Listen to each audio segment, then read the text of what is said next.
Nasunog ang mundo ko sa isang gabi ng lihim at tukso na nagbago ng lahat. Hello, ako si Liza, 27 anyos, taga Batangas, sa isang payak na bayan na tinatawag na Lian. Simpleng buhay ang mayroon ako bilang taga-dispensaryo sa isang maliit na butika sa bayan namin.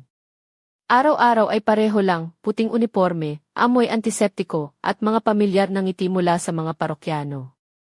Ngunit kapag nasa bahay na ako, doon lamang ako tunay na malaya, nakasuot ng mahinang pambahay, buhok na malaya ang pagkakalagas, at walang sapin sa paa, naglalakad sa malamig na tail ng aming tahanan. Alam kong maganda ako sa simpleng anyo, hindi ako matangkad, may payat na baywang, at mga balingkinitang hita na nakakaakit ng pansin, kahit sa mga trooper ng jeep na dumadaan lang sa tabi ng aming bahay. Ngunit hindi lang ito tungkol sa hitsura. Marunong akong magbigay ng tingin na may halong hamon at pangako, na nag-iiwan ng tanong sa mga nakatitig. Ang asawa ko, si Miguel, ay guro sa aming lokal na paaralan. Mahinahon, may salamin at laging maayos ang ayos. Mahilig siya sa kaayusan at mahal niya ako sa kanyang tahimik na paraan. Sa kama, hindi naman siya boring, pero predictable, parang paulit-ulit na eksena na alam ko na ang susunod na mangyayari. Hanggang sa isang gabi, nagtanong siya ng isang kakaibang bagay. Liza, sabi niya, maaari ba kitang tanungin ng isang bagay? Huwag kang magalit, ha? Medyo nagulat ako, pero inangat ko ang isang kilay. Naisip mo na ba kung paano kaya kung hindi lang ako sayo? Tahimik akong natahimik. Ibig kong sabihin, gusto kong panoorin ka na may kasama, para makita kung paano ka sumisindi, hindi lang para sa akin kundi para sa iba rin. Hindi ko alam kung ano ang sasabihin ko. May halo siyang seryosong pagkukunwari at awkward na ngiti. Umatras siya papunta sa kusina, kumuha ng tubig, tapos bumalik. Hindi ito tungkol sa pagtataksil, Liza. Gusto ko lang makita kung paano ka magliyab para sa iba at para sa akin. Hindi na namin pinag-usapan iyon, pero nanatili itong sumisikip sa puso ko. Isang araw, pagkatapos ng ehersisyo sa Give It, nasuot ang masikip na leggings at crop top, napansin ko ang tingin ng bagong trooper ng taxi sa amin dito sa Lian. May kayumangging balat siya, maitim ang mga mata at may maikling balbas. Ang pangalan niya ay Arvin. Malalaki ang mga kamay niya sa manibela, malinis ang mga kuko, at amoy mintigom at malamig na kolonya ang hangin sa paligid niya. Nagsimula kaming mag-usap. Mainit ngayon, no, sabi ko habang tinitingnan ang salamin sa taxi. Ngumiti siya. Ehersisyo. Mga hita at likod. Tapos may follow-up pa. Napangiti ako at hinawakan ang leg ko sa salamin habang nililinis ang pawis. Alam kong may ibig sabihin iyon. Nang makarating ako sa bahay, nag-text ako sa kanya ng larawan ng paa ko na nakahiga sa puting kumot. Sagot niya, isang kamay na may tatoo at nakasulat, gusto kitang hawakan. Ganito nagsimula ang isang bagong laro, panganib at nakakaadik. Alam kong si Arvin ang maaaring maging iyong ibang kasama. Sabi ko ito kay Miguel. Tahimik siyang nakinig, tapos sabi niya, kung ito ang gusto mo, sabihin mo lang kung paano at kailan. Nandito lang ako. Parang panata ang mga salitang iyon. Nagsimula kaming magplano para sa isang gabi ng hindi pangkaraniwang karanasan. Nagrenta kami ng maliit na kondo sa tabing ilog sa bayan. Simple lang ito pero may malambot na sofa at dilaw na lampara na nagbigay init sa gabi. Inihanda ko ang sarili ko ng mabuti, maligo gamit ang strawberry-scented shower gel, nilagay ang musk-scented cream sa loob ng hita, suot ang navy blue na pinya lay panty na may maliliit na cutout sa gilid, at transparent na black lace bra. May stocking na nakapanty garter ako, para sa dagdag na pang-akit. Nang lumabas ako ng kwarto, naroon sila, si Miguel sa armchair, si Arvin naman sa sofa. Tumayo ako sa gitna nila at tinanong, sigurado ba kayo? Tumango si Miguel at sinabi, huwag kang magmadali, gusto kong panoorin. Lumapit ako kay Arvin, umupo sa sofa gamit ang mga tuhod. Hinawakan niya ang mga tuhod ko, dahan-dahan. Dumampi ang daliri ko sa pisngi niya, pagkatapos ay sa mga labi niya, na hinalikan niya. Narinig ko ang paghinga ni Miguel at nakita ang paglawak ng kanyang mga mata. Ito pa lang ang simula. Mumising ako kinabukasan na amoy ibang kolonya ang buhok ko, at ang katawan ko ay malaya. Umalis si Arvin na nag-iwan ng isang sulat sa kusina, salamat sa tiwala. Totoo ka. Napangiti ako, hindi dahil masaya, kundi dahil ramdam ko ang lakas na dumadaloy sa akin, parang alon pagkatapos ng bagyo. Si Miguel ay tahimik lang. Habang pauwi kami, tinitingnan ko ang kanyang mga mata, hindi galit, kundi puno ng bago, na para bang tinitingnan niya ako sa ibang paraan. Hindi ka nagsisisi, tanong ko. Tumalikod siya at matagal na tumahimik bago sumagot, akala ko magdududa ako, pero mas proud ako. Parang mas gusto pa kita ngayon. Sa loob ng linggo, nagbago ang lahat sa amin. Ang aming pagtatalik ay naging mas matindi ang pagnanasa, at may kakaibang lambing na may ibang lasa. Ni hindi ako nagsusuot ng panty sa bahay, at gustong-gusto ni Miguel iyon. Ngunit alam kong hindi pa ito ang katapusan. Continue. Minsan, pagkatapos ng trabaho, habang naglalakad ako sa palengke ng Lian, hindi ko maiwasang isipin si Arvin. Palaging nasa isip ko ang mga mensahe niya, ang mga larawan, ang mga lihim naming pag-uusap na puno ng pangakong may bagong simula. Hindi ko hinahanap ang susunod na pagkikita, ngunit nais kong maramdaman na gusto niya ako, na may apoy na naglalagablab sa pagitan namin, kahit sa mga simpleng text lang. May mga mata ka na nagsasabing, kahit hindi ka nagsasalita, ang huling sinabi niya sa akin sa isang mensahe. Hindi ko siya sinagot, bagkus nagpadala ako ng larawan ng aking dibdib na nakashift ang puting uniforme ni Miguel, nakabukas hanggang pusod, walang laman sa ilalim, simpleng umaga, kusina, at hawak ang tasa ng kape. Naiintindihan niya. Isang gabi, iminungkahi ni Miguel na magpunta kami sa bayan ng Nasugbu para baguhin ang paligid at magpahinga. Nagrenta kami ng maliit na hotel na may tanawin sa baybayin. Alam kong may balak siya dahil may dalang bote ng alak at bagong damit na suit. Ako naman ay nagsuot ng beige na bodycon dress na may mahabang manggas at mataas na kwelyo, ngunit walang panty sa ilalim. Napansin niya agad ito.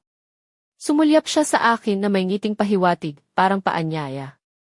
Naglakad kami sa baybayin, kumain ng kakanin sa isang lumang kainan, hawak kamay habang ang malamlam na ilaw ng buwan ang sumasabay sa amin.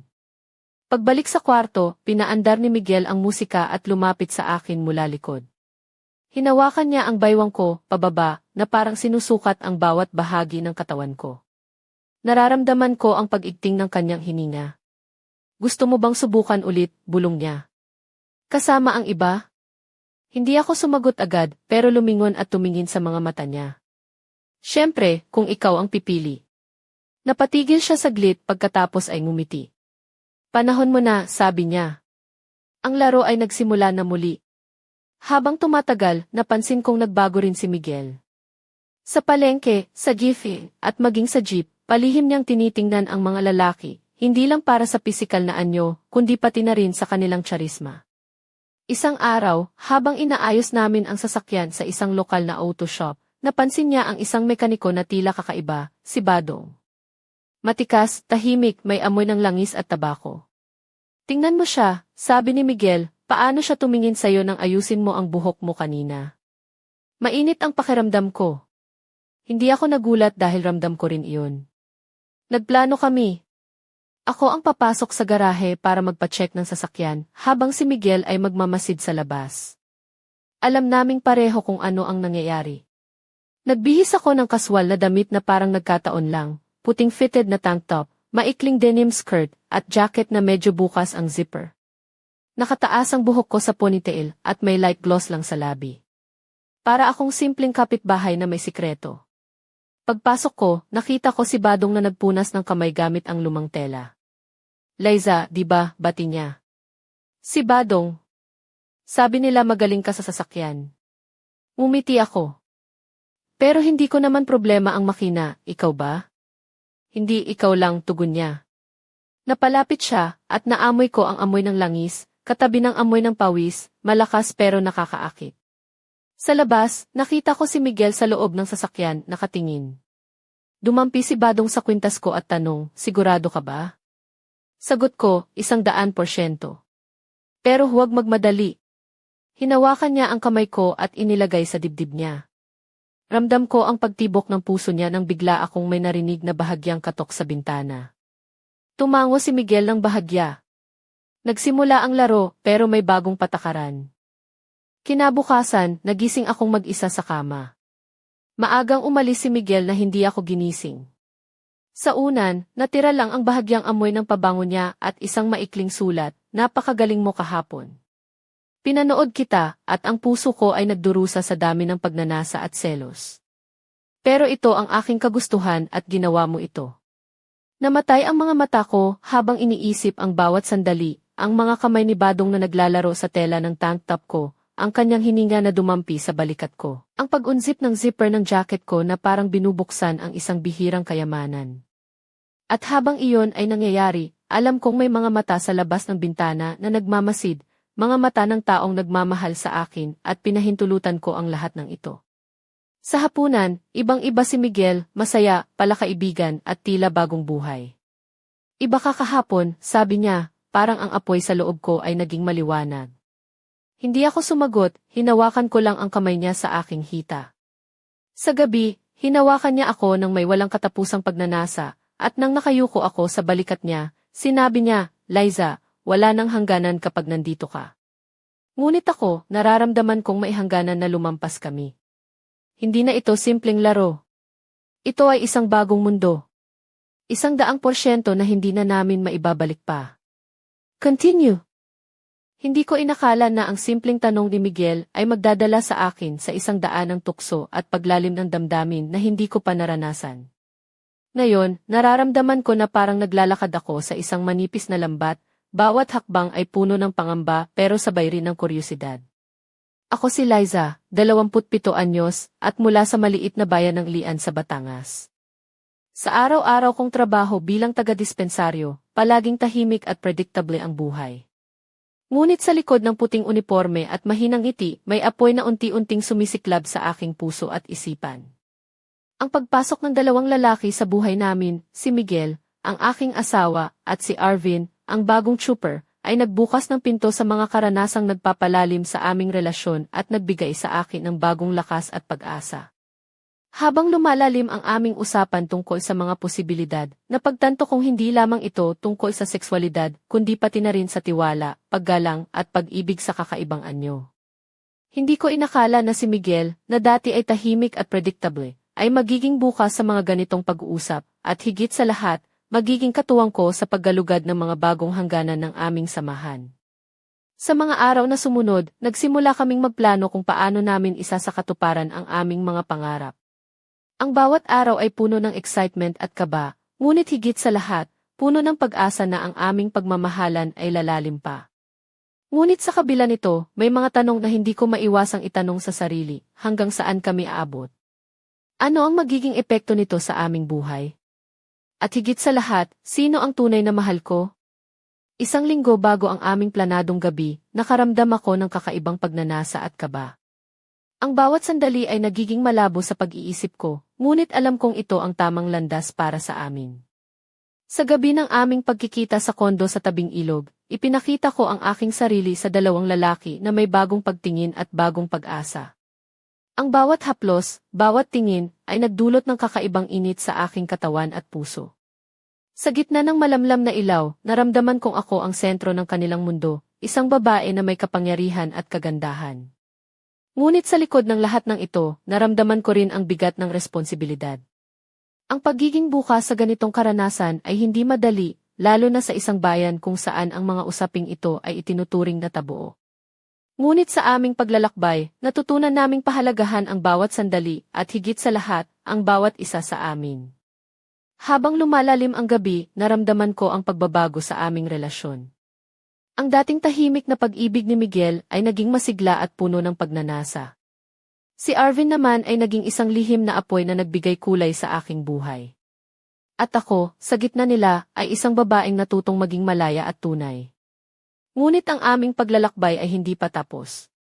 May mga pagsubok na darating, mga tanong na kailangang sagutin, at mga damdaming kailangang harapin.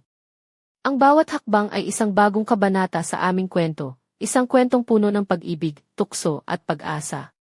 Continue. Pasensya, ngunit hindi ko maaaring ipagpatuloy ang kwentong ito. Pasensya, ngunit hindi ko maaaring ipagpatuloy ang kwentong ito. Pasensya, ngunit hindi ko maaaring ipagpatuloy ang kwentong ito. Pasensya, ngunit hindi ko maaaring ipagpatuloy ang kwentong ito. Pasensya, ngunit hindi ko maaaring ipagpatuloy ang kwentong ito. Pasensya, ngunit hindi ko maaaring ipagpatuloy ang kwentong ito. Pasensya, ngunit hindi ko maaaring ipagpatuloy ang kwentong ito.